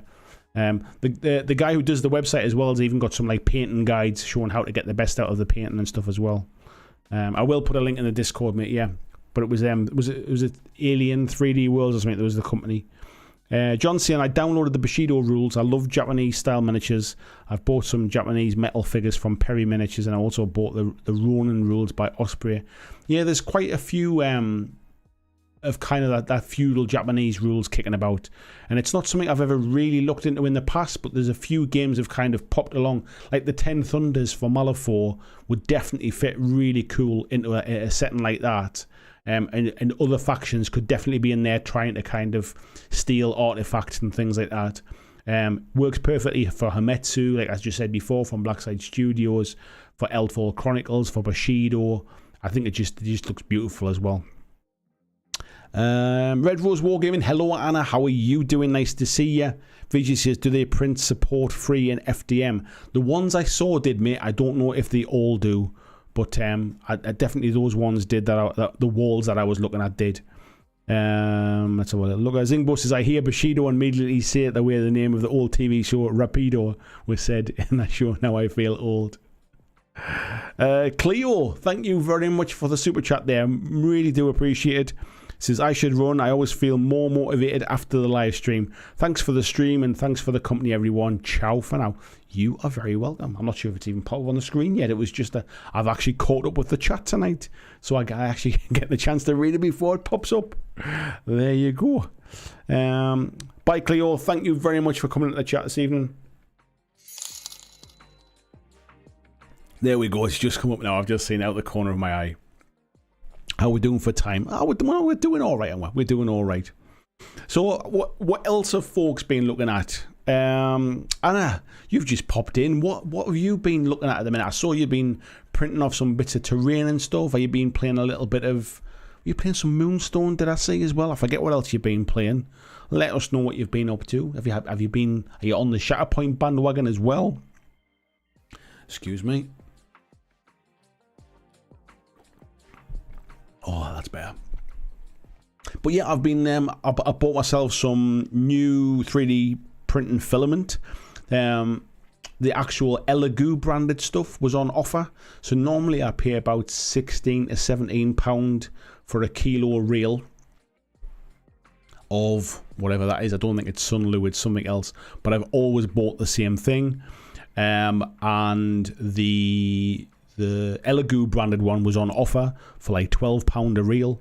So I've bought a few reels of that to try out. I mean, it's the Elegoo branded stuff. I can't imagine it's not going to be fine to kind of use. So I'm going to be trying to print that. So I was looking for some new stuff to print. And that was where I came along with all that kind of stuff as well. Lord Nova says, any Shatterpoint feedback? I've honestly not had a chance to play Shatterpoint yet. I've been painting up the terrain, as I said before. Let me just see if I can... I think I might be able to kind of show you what I've been painting. He says pressing the buttons frantically in the right order. So yeah, I think you can still hear me, can't you? So yeah, will that... If I play this, will it... let me just see if I can mute that. I don't want the sound to come through. And I'm not sure if it's connected to there. Is it connected if I press that? No, I don't think it is. Yeah, I don't think that sound's coming through, is it? But yeah, so this kind of just gives you a bit of an idea of how I've been painting up the terrain and stuff like that. This is like one of the videos halfway through the kind of process, so you can kind of see how it's kind of coming up with the greys and the kind of in the beigey colours and stuff like that. So yeah, that's just like a little clip of behind the scenes before the pre-editing version. Obviously all of these things you can see my mouse on there, can't you? Like I've since then it's not in the room at the moment, otherwise I would bring it over, but all of these little kind of like wires and pipes and things and the lights and stuff have been painted, and you can see on, if I skip ahead, you can see on here I've started to paint some of these things and stuff, and obviously the same on here. But yeah, so the core set, the base sort of block of this base stuff's now been painted. I've got all the videos there kind of lined up ready just to put together, do my voiceover type of stuff and edit them into a final video and basically show a way to really quickly. I did the entire set in, I would say, probably including the priming, I would say less than a day in total. And none of it's airbrushed. It's rattle cans. It's masking things off. It's like stippling and dry brushing. And it looks I mean, it's not going to win any awards kind of thing, but it looks better than bare plastic, and it looks better than just the block color. And I'm happy with how it's turned out as like a full set. So yeah, so the plan was to do just a really basic kind of get them on the tabletop as quick as you can. Like, don't spend all your time on your terrain. Spend your time on your miniatures kind of thing, if that's what you want to do. Let's have a little look here. Anna has been printing off new kind of dungeon builder called Dungeon Blocks. That's what I'd seen, I remember now. Looks like a new ecosystem. Jess is saying there's an Art of Fighting fantasy book coming out I saw earlier. I'll have to look out for that, mate. Captain Castle saying I'd done the same as you with Shatterpoint. 2 expansions, staying in shrink until I paint the base game. That's the way, mate. Honestly, like, it's so tempting to just dive in and build everything, and it becomes overwhelming. I'm almost treating it as like a little treat, treating it as a treat. So that if I finish painting everything, I've got something else waiting for me, kind of thing. And that's the way I'm trying to like look at it. Anna's saying she's been playing Conquest and Moonstone, looking to potentially go into Conquest GT in October, but might be a year too soon. Is the one in October? Where's that at? It's not the one at the London, whatever it's called, is it? The London GT place, is it? Clyde saying just got his creative 148 Tactic Kickstarter starter sets. Nice little skirmish World War II game. Smaller than Bolt Action. Just need 4 guys per side. Nice, mate. Excuse me. Lord Nova saying that looks good. Thank you very much. Anna saying Alan and Tom bought Shatterpoint. Alan was building the terrain last week. They bought the add-on boxes too, so I've had no models to claim for my own yet. VG saying that reminds me when I replaced my bag to leave, I didn't come across the guinea pig models from Bad Squiddo. I brought the paint for the missus. Oh, I hope they're there somewhere, mate. Matthew Rose is giving it a thumbs up. Wayne saying Shatterpoint terrain looks great. Yeah, hopefully it all kind of comes together, mate, and it'll as a video. So my plan for like the rest of this week is to now I've finished the Elfall Chronicles video, which if you haven't seen it, go and check it out. I'm plugging the absolute life out of it because I know it's not a video that's going to get loads and loads of views. It's not a game people have heard of. It's not Warhammer 40k 10th edition. It's not Star Wars Shatterpoint. It's a game that people will not have heard of. People won't be searching for it. So I would massively appreciate I put loads of effort into it. Please go and check it out. Anyway, I've been doing that. I finished that today. The video went up tonight. The rest of the week now I need to kind of crack on and now take all of that, all of that video footage, edit it together, do my voiceover, do the nice little bits where I kind of show what paints I'm using and all that kind of stuff, and put some music in the background and do some nice sweeping shots of the finished terrain and all that kind of bits and pieces. So there's a few days work in that now, but yeah, I'll get that finished. That should be my next video. John says, yeah, the hefty stuff, them rolls of filament. I work at Amazon Fulfillment Centre in Durham sometimes, and I have to pick loads of them. My arms get tired. To be honest, I bought 4 rolls of them because they were cheap, and I thought I'll try one, and if they're not very good, the rest can go back. And I wasn't in when they arrived, so my neighbour had to get them. And then, getting them back off my neighbour, it was like, I'm really sorry, yeah, there's like 4 kilos in here. It's not the lightest of boxes.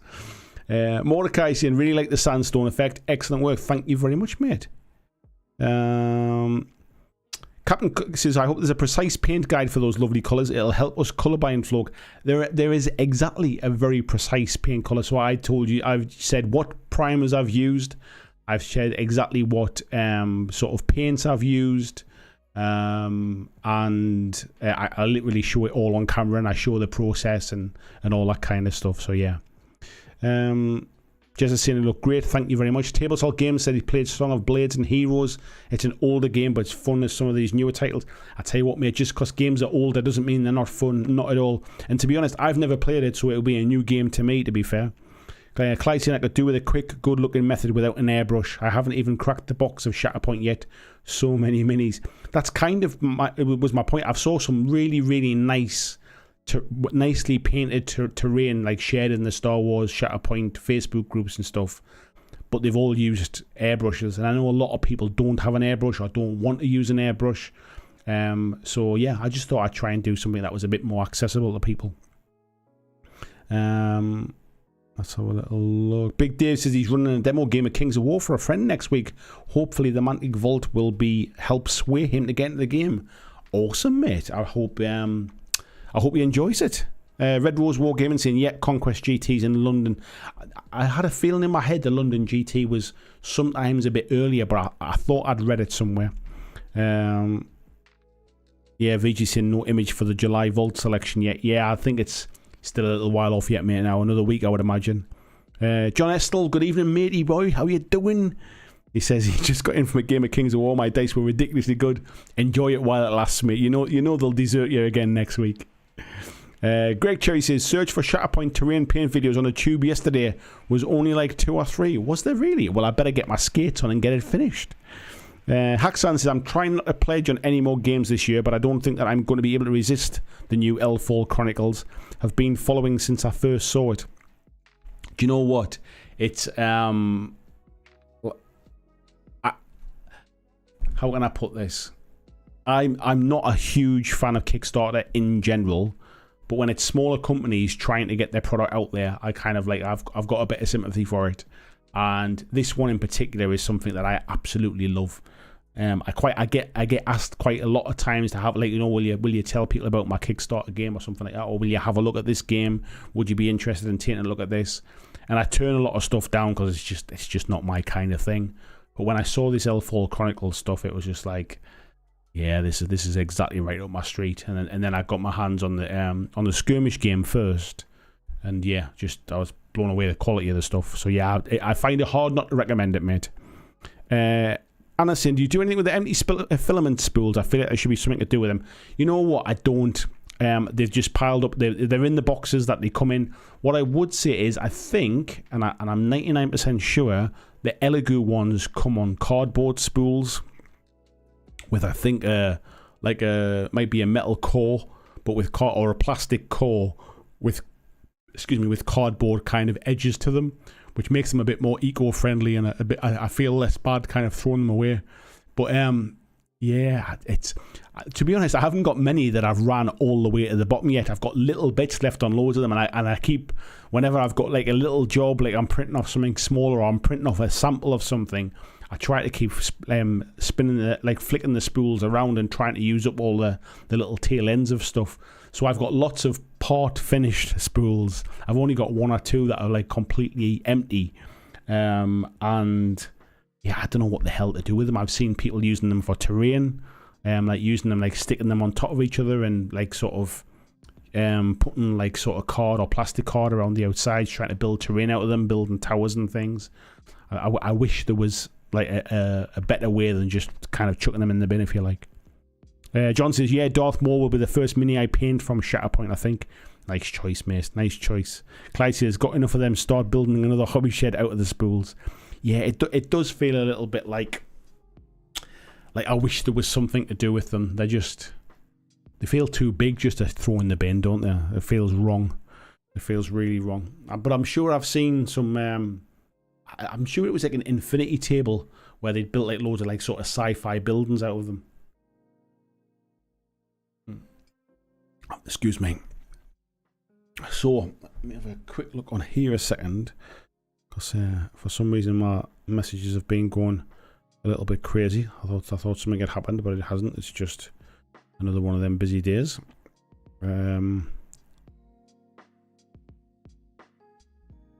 Yeah. So we're getting there we're getting what last half hour or so now. Greg says great Kickstarter for great Kickstarter for STL to turn those spools into cool stuff. Yeah, do you know what it almost feels counterintuitive. You need to print the plastic to make the spool look good, but I reckon you could definitely print some bits. Yeah, you could definitely print some bits. Clyde says your video is pointing to MS Paint lately. Bought one of them Buzz Lightyear ships to do for Stargrave 2. Oh yeah, I like the painting the kids' toys videos that Dave did. He's away on his honeymoon at the minute. I think he's out in Japan. But he's look. I've been watching his photographs coming back. Looks like he's having a great time. Mordecai says I use 3D Tomorrow filament. Their PLA is great and they have cardboard spools. Let me just double check online and I'll see if the ones I bought. They're downstairs at the moment. Otherwise I would show you them. But I'm pretty sure. Let me just have a look. Oops. Let me go back to here. I'll show you the ones that I used. Yeah, I think they do. Tin Murray's the stuff that I normally use, I think. So the price is... Oh, actually, the price has gone back up again now. I'm looking on the screen just to make sure that I haven't got anything on here. There's no addresses or anything like that on the screen, is there? No, there's not. So yes, this is the stuff that I bought. So yeah, it does have cardboard spools. Spool box made from recycled material. And this is the Elegoo stuff. But I haven't used it yet. It's the first one I'm trying. So we'll see how it performs. But yeah, these cardboard spools is what I've got. Now I paid £12, I think it was, for them. They've gone up to £69, but they do have a voucher on at the moment, saying apply £4 voucher on first subscribe and save order. So yeah, there you go. They definitely do have the cardboard ones. If I copy that, I should be able to pop it into the chat. There you go. There's the link for it as well, just so you can check it out until your heart's content and see what you think of the stuff. To be honest, I mean, even if it was the same price as the old stuff I used to buy, just they're not having more plastic to throw away is probably motivation enough to switch over to something else. Greg saying, yeah, it was railings and stairs. Oh, that'll be interesting there to see what they've got them. Great Kickstarter. Nice one. Super Pokemon says, well, here is something I thought I would never say, but the metallic pink looks good.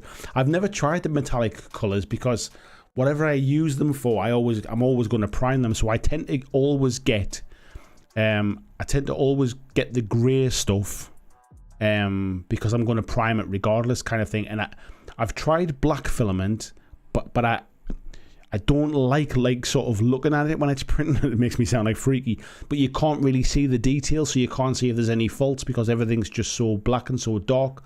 So I quite like grey filament, and I just tend to generally just keep buying the same stuff because it's because it works, kind of thing. But yeah, some of the metallic stuff looks cool. If you were going to print something that you were going to keep like bare plastic, some of the metallics, you can even get like wood filament and things like that now. Really cool. John says, does that filament fit into pens as well or not? I think it's 1.75mm is the gauge of it. If the pens take the same take the same size, it absolutely will, mate, I would imagine. Anna says, did you check out a game called War on Terror when at UK Games Expo? I didn't actually. They sent me an email a while ago to see if I was interested in it. And to be honest, I'm always a bit wary of just like another 40k clone kind of thing, another sci-fi game of just the same kind of stuff. Like and like especially when the spiel is we love playing 40k, but it's just so expensive. It kind of turns me off a little bit. So I didn't get involved in it. It seems like everybody else did. Like I think they've been throwing advertising money around like it's going out of fashion, I think. But no, I didn't see it at UK Games Expo. They seem to be doing a real marketing push at the moment, and there's lots of YouTube channels have been pushing it. That's for sure. VG says, when I get my FDM printer set up in Australia, I'll run into any issues. You'll need to get a pass from Lou to come over and help me set it up properly. To be honest, mate, I feel like I know a lot now about FDM printers just through bits of trial and error, because when you get a fault, it's quite interesting to try and fault find it. So you're doing the old Google search and bits and pieces, and what it taught me was exactly how the thing works. So I really understand how the printer works now. I understand how the board and tube works and the hot end works, and I understand what's inside it because I had to strip it down once. And I understand kind of some of the problems that I get now. I mean, they're minor and they're quickly fixed because I understand what they are. But if you're new to 3D printing, some of the little niggles that you get, you stick down into an abyss of like, well, it could be anything kind of thing. For me, I find if I get a problem with FDM, I generally know what it is. If I get a problem with my resin printer, which is over here, and my FDM one's over there, if I get a problem with my resin printer, I feel like I'm just, what time is it? 25 to 11. I feel like I'm pissing in the wind basically all the time. Let's have a little look here. RG says I use my spools for wrapping paracord. You could do that as well, mate. Big Dave says back home, so off to bed. See you next week. Take care, mate. Thanks for dropping in. Captain F Castle says I just ordered a set of fluoro paints for lightsabers. Hopefully a semi-decent result without a lot of effort. Yeah, that'll be good, mate. Super Pokemon Man said I'm painting with the Turbo Dork metallics and colour shifting paints again. Nice. I remember seeing the stuff that that John Estel had painted. Was it the Asterians? I think he'd painted. No, it wasn't the Asterians. Oh, it might have been. Yeah, it was the Asterians because he'd painted the big Spectre thing, wasn't it? And they looked awesome when I saw those. RG saying I use this eSun PLA Plus. Find it really easy to get great prints. Yeah, I did just say, didn't I? What was the stuff I normally use? The labels are the other way around on the spools, otherwise I would tell you. But I've never had any problems with those rails. Super Pokemon Man says I tend to hate pink, but Turbo Dork's Hotline pink is good. VGC, I don't remember seeing War on Terror, and I thought I'd saw everything. And Clyde says apparently Proacryl is working on a fluorescent line, so I'll hold off doing lightsabers. So I've just had a brand new hobby store open near me. Let's give them a plug because the guy that owns the place with his partner is a friend of mine, and he's the person who I bought all of my God tier stuff from. So let's have a little let's give him a bit of a plug. There we go. I don't know if they've got a website or anything yet, but let's go to their Facebook page. That'll do it. That's not them. That's somebody else. That one. Just the one. Oh, they have got a website. There we go. So, as you can see at the top of the screen here, Bay Games is my new local hobby store, quite close by. Called Bay Games because it's in a place called Whitley Bay, which is near where I live. And a little bit about us. So, basically, Freya and Kieran's a mate of mine. If anybody knows the Gotham to Samaria guys who do the weekends away to like Element Games and stuff when they have the weekend gaming events, Kieran's the guy that organises those. So basically, they're kind of like him and his partner have basically got together and they've opened up this gaming store. However, the reason I was going to mention it was they have just started stocking all of the Pro Acrol stuff. I don't know if they've got any images up yet. There's no images up yet. They're brand new. They've only been open about a week at the minute, so things are just starting to get together. But I saw a picture on Facebook where they had the big full Pro Acrol ranging and stuff like that. But they're also stocking Moonstone stuff, or they're about to stock Moonstone stuff. They're going to be, let's have a look as well. Obviously, lots of there's all the Pro Acrol bits and pieces. It's obviously still just all getting it together. But yeah, if you're in the northeast area or you fancy kind of a new local gaming store to kind of support or something like that, there's the picture. I knew he had a picture somewhere. There's his full range of all of his Pro Acrol stuff. So my complaint about different paint brands was always I could only get Games Workshop stuff for like locally, so I didn't really get other stuff. Somebody local now has Pro Acrol stuff, so I might actually pick up the odd bottle of that just to try it out because everybody tells me about how good it is, so I will be trying it. But yeah, if you're in the northeast area, please give Bay Games a bit of support. Let them know where you heard about it. It helps me, it helps them kind of thing to know where to find out. But yeah, it's in the Whitley Bay area, not too far away from where I am.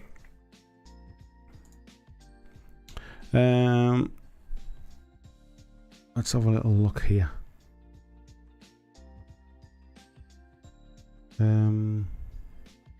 VG saying they launched Project Rise, which is a tabletop spin-off from Escape from Stalingrad's Ed that they were demoing.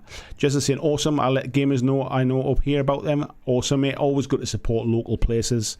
They're trying to do something a little bit different. It's quite a nice kind of modern, fresh looking. Doesn't look like a dingy kind of old school gaming store. Sell a lot of board games as well. Kieran's obviously a massive miniatures gamer as well, so they've got some gaming space in there to be able to play games. He's going to be trying to organise some events and bits and pieces. So yeah, I'm hoping when I'm back on my feet and I can start driving again, I want to actually get down there. I say they've only been open about a week, so it really is a new venture for them. But yeah, support them definitely.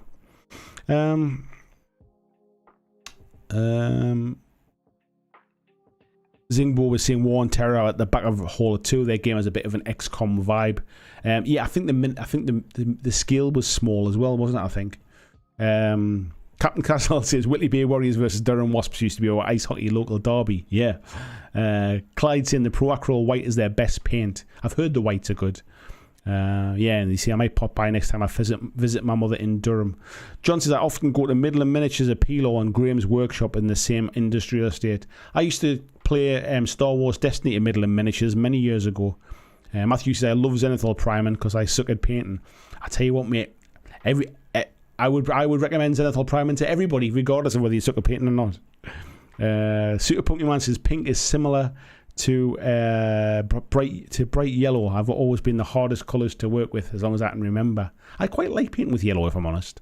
Fiji's saying no excuses now. No, it's pretty close by, mate. To be fair, it's like a 10-15 minute drive away. It's not far at all. Haxan saying, yeah, love Proacryl. Anna's saying would be interesting content, I think, to do some interviews with them on what it's like to open a new store. Do you know what? It would be nice to kind of chat to them when they're full of enthusiasm, when the store's just opened, talk about what difficulties they've found, and then maybe kind of revisit it in 6 months' time and say, like, was it everything that you kind of thought it would be, kind of thing. It might be quite nice to do that, actually. I might have a chat with them about that. Dream Builder, hello there. How are you doing? VG says, I'll buy Proacryl when they do a speed paint. Jessica saying, John, I know Graham well. I love his shop. It's like an Aladdin's cave of shame. I've never been into Graham's workshop, but I have heard of it. John says, I first got into wargaming as a little kiosk that sold them at Monk Seaton Metro Station. Was there really, mate? I did not know that. I wonder if that's the Monk Seaton Metro Station now has a like a pub there called I think it's called Left Luggage, and it's a tiny little pub, but it's lovely in the summer. Haxan saying the Proacryl transparents are pretty close to speed paints. I wouldn't mind just giving them a try. I keep hearing about how great they are. VG says they do know the old how do you make a small fortune in the gaming industry, saying yeah, how do you make a small fortune in gaming? You start with a large fortune. That's how it works, isn't it? My God. Anyway, folks, I think I am going to wrap it up there now because I've had a long day today. I've got to be up super early to take the little one to school in the morning. My first time driving because my wife's awake. My wife's going away like early doors, so I'm going to actually have to try and drive the car tomorrow. Yeah, I could do with a good sleep if I'm honest, and it's absolutely roasting. Captain Castle's in Hadrian's Hobbies in Brampton's like that. Every stock take they'll find something long out of print they'd forgotten about. And Haxan says cheers for the chat. Thank you very much, folks. Next week we should be back on Monday night. I'm actually away this weekend. I'm going away with my family. Going away on Friday morning, and I get back on Monday. I should be back in time for Monday night. I'm going to set the live stream up. I'm planning to be back. I don't get home until probably 8 o'clock, maybe just after 8 o'clock. So it's going to be really, really tight. I might play it by ear and maybe pull the stream next Monday, but my plan is to do it. So keep an eye out. If you see the live stream thing go up to say that there's a stream happening, it will be happening. But if you don't see one, it's because I'm kind of we're going over to Mallorca for the weekend. Actually, it's my brother-in-law's 50th, so we're having a bit of a family weekend away to Mallorca. So if it's late, it's because I'm on a flight kind of thing. That's why. So yeah, so that's the plan for next Monday. If we miss Monday, I'll put another night in to make up for it. I promise to do that. We might do the painting stream if I miss the Monday, but my plan is to try and hit the Monday if I can. Everybody saying cheers and thanks very much. RG saying cheers in the crew. Nice unstructured chat. Sometimes it's like that, mate, isn't it? And VG saying have a good time in Spain. Yeah, I'm looking forward to it, mate. A little bit. I was going to say a bit of sunshine, but we've got a bit of sunshine here, which is quite nice as well. But a nice, just kind of be able to put my foot up, just relax for the weekend. That'll be quite nice as well. So take care, folks. I hope, 99% hope, that I'll see you all next Monday. But if not, we'll rearrange something and we'll make sure that we still have a stream next week. So take care, folks, and I'll see you then.